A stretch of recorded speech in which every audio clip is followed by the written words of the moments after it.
Hi again and welcome back. In this video, we're going to be looking at verbs of being. In other words, we're going to be looking at how to say is using an explicit verb in Greek instead of always having to use verbless clauses. In Greek, there are two primary verbs of being. One is the verb εἰμι, which means I am or I exist. The present infinitive is irregular, and it's eini. There are no middle or passive forms for εἰμι, and there are no aorist forms for εἰμι. It seems that in Greek, the idea of being was assumed to be a continuous sort of idea inherently, and so the aorist aspect just was inappropriate for expressing being. Instead, when Greek speakers wanted to talk about something being in the past tense, they used the imperfect tense. We haven't learned this yet, but this is a past tense that has present aspect. In other words, it's a past tense with the idea of continual action or repeated action. We will just at this point learn the imperfect forms for εἰμι alone.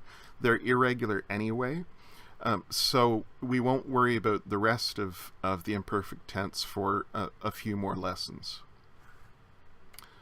The other primary verb of being in Greek is γινομαι.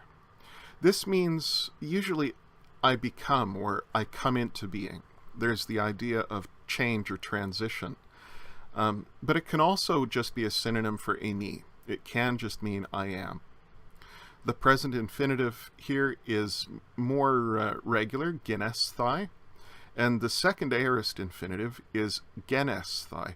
Notice that the only difference between those two infinitive forms is that in the present, there's an iota at the beginning of the stem, gin, and in the second aorist, there's an epsilon instead, gen. So the second aorist stem is gen, which is why we end up with the infinitive genesthai. Γίνομαι is a middle-only verb, and so it's deponent. We only see middle forms, no active forms.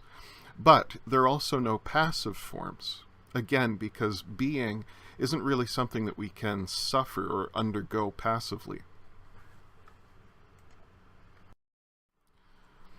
Here are the present active forms of εἰμι, and as you can see, these are quite irregular compared to our normal primary endings.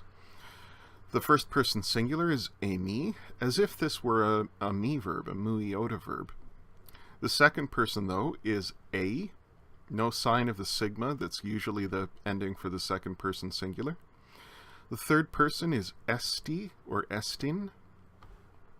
The plural forms are a little bit more regular if we think of the stem of the verb as being s, epsilon sigma. So we have in the first person plural esmen, and in the second person plural este. But the third person plural again is irregular, and we have esin. I said that εἰμι uses the imperfect for past time. And we're going to learn those forms right now because, as I said, they're irregular anyway. So to say I was, the first person singular of εἰμι in the imperfect tense, we would use emein.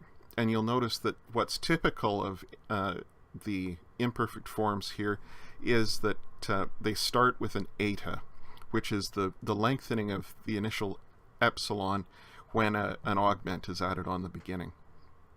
So first person singular, emein, means I was. Second person singular, eis, means you were. Third person singular, ein.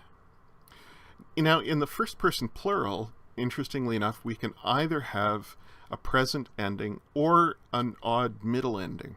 Why? I'm not sure. This was just another irregularity of the Greek language. So the first person plural form can be amen or can be ametha. The second person plural, though, is eta, and the third person plural is ason.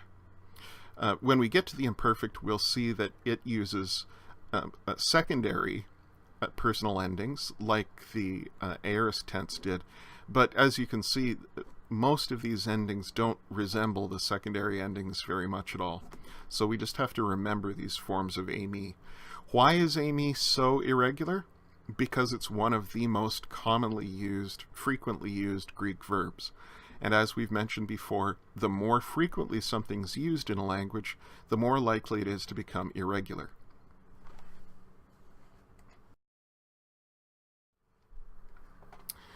The future active form of Eİmι is based on just the epsilon stem. That's all that's left of the stem of Eİmι. Then we have the sigma future tense marker, and then the present middle primary endings. So the first person singular is esomai, the second person singular is esse, you will be, the third person singular is estai, he, she, or it will be, the plural first person is esomatha, second person esestha, and third person esontai. The present active imperative forms of Eİmι are more regular, again, if we think of the stem being s, epsilon sigma. The second person singular is, as often is the case, irregular here. It's isthi, and you're just going to have to remember that one. But the second person plural is esta. The third person singular is esto, and the third person plural is estosan. Those three forms, esta, esto, and estosan, are of course perfectly regular imperatives, as long as you remember that the stem of Eİmι in the future, in the imperative is s, just like it was in the future. So we have these two primary verbs of being, Eİmι and Γίνομαι. Let's look then at the forms of Γίνομαι.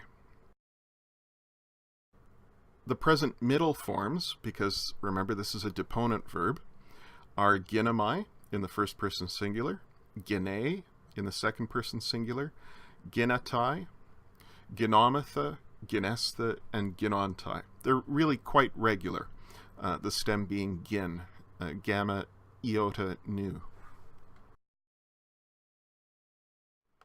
The second aorist middle forms of Γίνομαι are again quite regular. We have the epsilon augment, the gen, the second aorist stem instead of gin, and then the regular connecting vowels and secondary middle passive endings. So we have in the first person singular egenomên, I became. In the second person singular egenu, you became. In the third person singular egeneto, or egeneto. In the first person plural we have egenomotha. In the second person plural egenestha, and in the third person plural egenonto. The future stem of Γίνομαι is a little bit irregular. Instead of gin, or even just the gen of the second aorist, we have gene. And so the first person singular future is genesomai, I will become. Second person singular is genese, third person singular is genesetai, and in the plural we have genesomatha, genesestha, and genesontai. The endings are perfectly regular middle endings. The connecting vowels are normal. You still have the sigma tense marker of the future. You just have to remember that the stem in the future becomes gene. The imperative forms of Γίνομαι. In the second person singular, we have ginu in the present middle imperative and genu in the aorist middle imperative. That's exactly what we would expect. And similarly, in the second person plural, we have ginestha and genestha. The aorist just having the same ending, but using the aorist stem, the second aorist stem. In the third person, similarly, in the singular, we have ginestho in the present and genestho in the middle. in the aorist. And in the third person plural, we have ginesthousan and genesthosan.